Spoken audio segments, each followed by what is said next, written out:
BHK flat with 1110 SFT లో ₹1 కోటి మాత్రమే. బాచుపల్లి కెనడి గ్లోబల్ స్కూల్ కి 1 నిమిషం దూరంలో.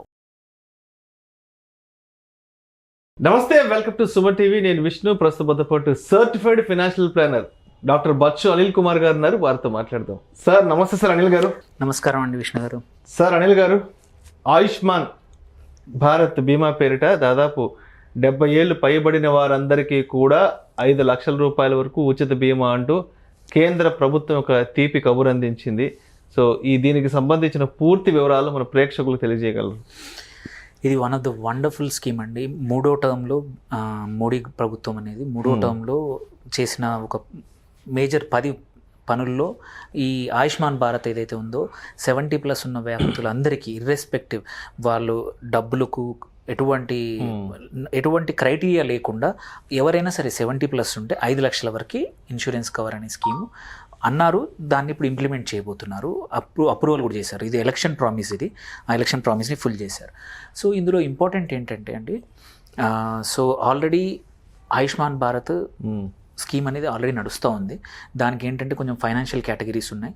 సో ఎవరైతే ఎలిజిబుల్ ఉన్నారో ఆల్రెడీ నియర్లీ 12 కోట్ల ఫ్యామిలీస్ ఆల్రెడీ ఎలిజిబిలిటీ ఉన్న వాళ్ళకి ఈ పథకం నడుస్తూ ఉంది. దాంట్లోనే 70+ ఉన్న ఇంతకుముందు ఉన్న వాళ్ళు ప్లస్ కొత్తగా ఎవరైనా సరే ఇర్రెస్పెక్టివ్ కాకపోతే ఆప్ట్ ఇన్ అన్నమాట. బై డిఫాల్ట్ కాకుండా ఎవరైతే 70+ ఉన్నారో వాళ్ళు ఇది రిజిస్టర్ చేసుకోవాల్సి వస్తుంది. త్వరలోనే గైడ్లైన్స్ రాబోతున్నాయి.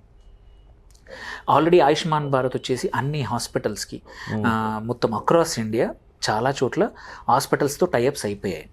ఆల్రెడీ నడుస్తూ ఉంది స్కీమ్. సో దీనికి ఎక్కువ రోజులు పట్టదు. కొత్తగా ఈ 70+ ఎవరైతే యాడ్ అవుతారో వయోవృద్ధులు ఎవరైనా సరే యాడ్ అయిన వాళ్ళకి ఇమ్మీడియట్గా కవరేజ్ మొదలవుతుంది. ఆల్రెడీ స్కీమ్ రన్ అవుతుంది కాబట్టి ఎటువంటి ఇబ్బందులు ఏమి రావు. ఎందుకంటే కొత్త స్కీమ్ అయితేనేమో ఒక 1 year 2 years పడుతుంది. బట్ ఇక్కడ ఆల్రెడీ రన్నింగ్ స్కీమ్లో వీళ్ళని యాడ్ చేశారు. దీనివల్ల ఇప్పుడు నియర్లీ మొత్తం ఆయుష్మాన్ భారత్ కింద 55 కోట్ల మందికి కవరేజ్ ఉన్నట్టు. ఇది ప్రపంచంలోనే బిగ్గెస్ట్ హెల్త్ ఇన్సూరెన్స్ స్కీమ్. ఏ ప్రభుత్వం ఎక్కడ కూడా, ఈవెన్ అమెరికాలో USAID కానీ వేరేవి మెడికేడ్ అంటారు, వాటిల్లో కన్నా కూడా ఎక్కువ మందిని కవర్ చేసే స్కీమ్ అనమాట. ఈవెన్ చైనా కానీ ఎటువంటి కంట్రీలో కూడా ఇంత పెద్ద health insurance scheme government run ఎక్కడా లేదు. సో నౌ కమింగ్ టు ఏంటంటే, ఇది హ్యూజ్ స్కేల్లో జరుగుతుంది కాబట్టి కాస్ట్ కూడా గవర్నమెంట్కి కలిసి వస్తుంది. అండ్ ఇంతమంది ఉన్నారు కాబట్టి హాస్పిటల్స్ కూడా, ప్రైవేట్ హాస్పిటల్స్ కూడా మోటివేషన్ అంటే మేము వద్దు అనుకొని, అంటే ఈవెన్ గవర్నమెంట్ ఇచ్చే రేట్లు సరిపడకున్నా సరే, బట్ ఏంటంటే ఎక్కువ మంది పేషెంట్స్ వచ్చే అవకాశం ఉంది వాళ్ళకి. సో హాస్పిటల్స్ కూడా తీసుకునే అవకాశాలు, అంటే టైఅప్ చేసుకునే అవకాశాలు చాలా ఉన్నాయి. ఇంతకుముందు కన్నా కూడా ఇప్పుడు ఎక్కువ మంది చేసుకోవచ్చు. సో దానివల్ల ఆన్ ద హోల్ ఏంటంటే, ఇంతకుముందు ప్రైవేట్ ఇన్సూరెన్సెస్కి చాలా ఎక్కువ డబ్బులు పెట్టేవాళ్ళు. ఎవరైతే అఫోర్డ్ చేసే వాళ్ళకు ఎక్కడైనా పెట్టేస్తే ఇప్పటికి కూడా ఐఎమ్ షూర్ వాళ్ళే తీసుకుంటారు. ఎవరికైతే అఫోర్డబిలిటీ కష్టం ఉన్న మధ్యతరగతి వృద్ధులు ఎవరైతే ఉన్నారో, ఎవరైనా సరే వయోవృద్ధులు ఎవరైనా సరే, ఎందుకంటే 60+ మొదలైతే ప్రైవేట్ ఇన్సూరెన్స్ చాలా ఎక్స్పెన్సివ్ అవుతుంది. చాలా ఎక్స్పెన్సివ్. మామూలు దానికన్నా ఒక సంబడి 30లో ఉన్నప్పుడు ఒక 4 ఫ్యామిలీకి 15-16 వేలలో అయిపోయే ఇన్సూరెన్స్ ఇద్దరికే 60+ ఉంటే 45-50 వేలు 60 వేలు అవుతున్నాయి. అండ్ ఇయర్ ఆన్ ఇయర్ ప్రీమియంలు కూడా పెరుగుతూ ఉన్నాయి. ₹1,00,000 వరకు అయిపోతాయి కొన్ని ప్రైవేట్ ఇన్సూరెన్స్. 70కి వచ్చారంటే ₹1,00,000 ప్రీమియం. సో మీకు అలాంటి ₹1,00,000 వర్త్ ఆఫ్ ఇన్సూరెన్స్ని గవర్నమెంట్ ఫ్రీగా ఇస్తుంది. సో ఇట్స్ అంటే మంచి స్కీము. చాలా ఇంపాక్ట్ అనేది మన వృద్ధులకు అందరికీ కూడా చాలా ఉపయోగపడుతుంది. హెల్త్ వైజ్ కానీ అండ్ ఆల్సో ఆర్థికంగా ఫ్యామిలీస్కి అందరికీ చాలా ఈజీ అవుతుంది.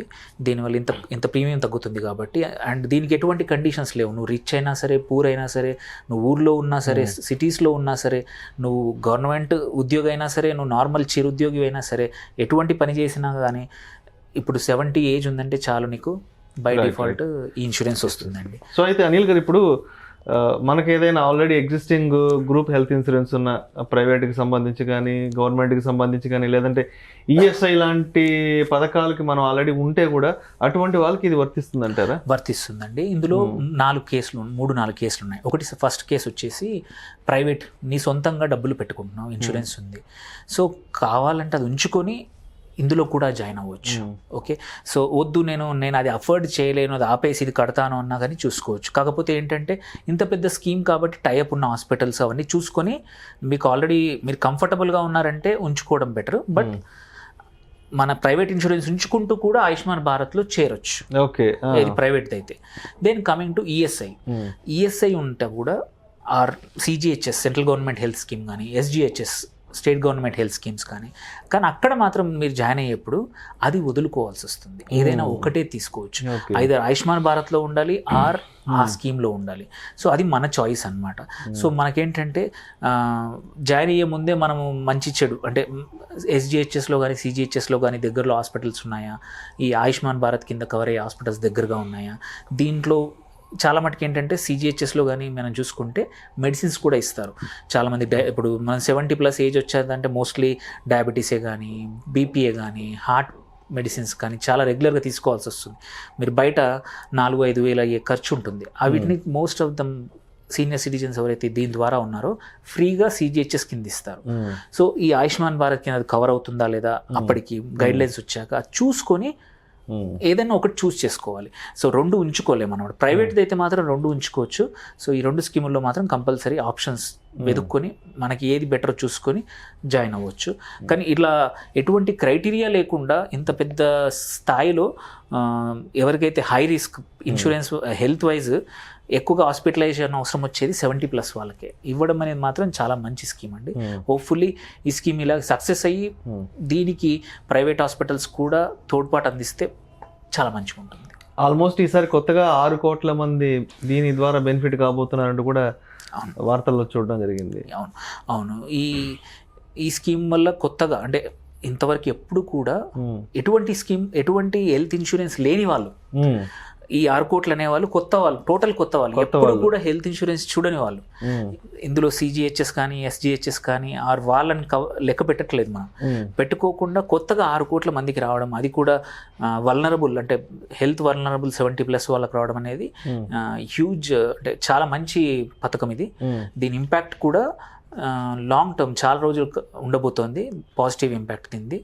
అండ్ దీనివల్ల యాక్చువల్లీ ఈవెన్ హాస్పిటల్స్కి కూడా ఎగ్జిస్టింగ్ హాస్పిటల్స్ ప్రైవేట్ స్పేస్లో స్ట్రగుల్ అవుతున్న వాటికి కూడా ఈ స్కీమ్ వల్ల సర్వైవ్ అయ్యి మోర్ హాస్పిటల్స్ ఓపెన్ అయ్యే అవకాశం ఉంది. ఎందుకంటే ఈ స్కీమ్ కవరేజ్ వల్ల అందరికీ కవరేజ్ ఉంది కాబట్టి గవర్నమెంట్ డబ్బులు యూజువల్లీ ఏంటంటే ఇంకొక మార్కెట్లో ఏంటంటే సెంట్రల్ గవర్నమెంట్ యూజువల్లీ కొంచెం డీలే చేసిన డబ్బులు ఇస్తుంది అనే సెంటిమెంట్ ఉంటుందన్నమాట. సో యూజువల్లీ అది వర్క్ అవుతుంది సెంట్రల్ గవర్నమెంట్ స్కీమ్. సో మంచిగా పర్ఫామ్ చేస్తే ఆ స్టేట్స్కి కానీ హాస్పిటల్స్కి కానీ ఫండింగ్ రెగ్యులర్గా వస్తుంది. సో హోప్ఫుల్లీ అంటే ఇది బాగా ఇట్లాంటి మంచి పథకం మాత్రం ఎంకరేజ్ చేయాలి. అండ్ ఎవరైనా సరే కావాలనుకున్న వాళ్ళు త్వరలో గైడ్లైన్స్ రాగా రిజిస్టర్ చేసుకోవచ్చు. అండ్ ఈ స్కీమ్లో చేరితే కార్డు ఒకటి ఇస్తారు. సో త్వరలో అది మనం వినబోతున్నాం. సో అయితే ఇప్పుడు ఈ ఆయుష్మాన్ భారత్ 5 లక్షల వరకు ఉచిత బీమా ఏదైతే ఉందో, అంటే దీనికి ఆదాయానికి సంబంధించి కానీ లేదంటే ఏదైనా సామాజిక స్థితికి సంబంధించి ఏమైనా అర్హతలు అట్లాంటివి ఏమైనా ఉన్నాయి? అంటే ఇంత ఆదాయం ఉండేవాళ్ళు దీనికి, లేదంటే ఈ సామాజిక వర్గం నుంచి ఇట్లాంటివి ఏమన్నా ఉన్నాయంటారు అసలు కమ్యూనిటీ పరంగా కానీ? ఇప్పుడు ఈ కొత్త స్కీమ్లో 70+ ఎవరున్నా వాళ్ళకి లేవండి. మామూలుగా ఆయుష్మాన్ భారత్ వచ్చేసేసి ఎలిజిబిలిటీ అనేది బై డిఫాల్ట్ ప్రతి స్టేట్కి ఒక కండిషన్స్ని బట్టి ఉండేది. సో నీ ఆధార్ ఎంటర్ చేస్తే నీకు ఎలిజిబిలిటీ లేదా ఉందనేది తెలిసేది ఇంతకుముందు, ఇది 70 కన్నా చిన్న ఏజ్ ఉన్న వాళ్ళకి. బట్ ఇప్పుడు 70+ ఉన్న వాళ్ళకి ఎటువంటి నువ్వు రిచ్ అయినా పూర్ అయినా ఊర్లో ఉన్న గవర్నమెంట్ ఎంప్లాయీ అయినా ఏది అయినా సరే ప్రతి ఒక్కరూ ఎలిజిబుల్లే. ఓన్లీ థింగ్ ఏంటంటే ఆధార్ ప్రకారం నీ బర్త్డే 70+ ఉండాలి. అది ఒక్కటే అండి. ఇంక ఎటువంటి క్రైటీరియా నీకు 100 ఇండ్లు ఉండని నీ పూరి గుడిసెలో నివసించు, నువ్వు ఎటువంటివైనా సరే ఏదైనా సరే బై డిఫాల్ట్ అందరికీ 70+ ఉన్న వాళ్ళకి ఈ పథకం అనేది అమలు చేయబోతున్నారు. అండ్ దీనికి ఓన్లీ కావాల్సింది నీ ఆధార్లో నీ డేట్ ఆఫ్ బర్త్ 70+ ఉండాలండి, అంతే. ఇంక ఎటువంటి క్రైటీరియా లేదండి. Right. Thank you sir. Thank you so much Anil Kumar గారు. థ్యాంక్ యూ అండి.